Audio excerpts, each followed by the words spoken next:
Panels falling and water dripping. This is all that's left of this school-turned-shelter at Al-Shati refugee camp. Rubble and burnt books Palestinian children would have read. After the strike, a desperate search for survivors begins.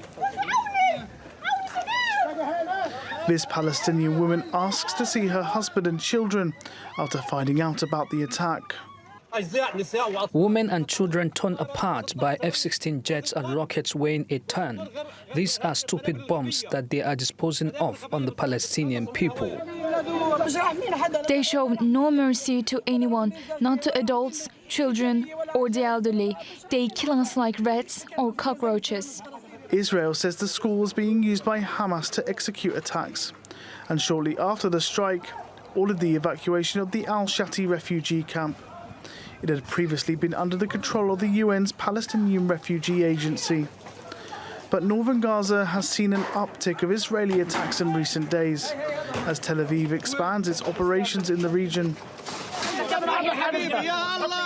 In Jabalia, this man was pulled out of the rubble alive after Israel struck a home near the Palestinian Red Crescent's emergency station, while an airstrike hit a home thought to be housing 2 families.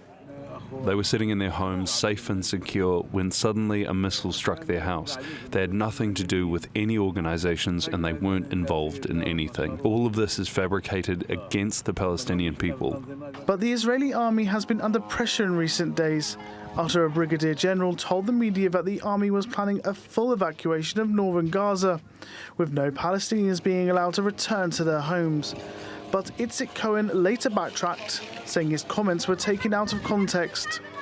Cohen has also announced that aid wouldn't be allowed into the enclave through the north and only the south. But officials later said aid had entered the north since its siege of the region started last month.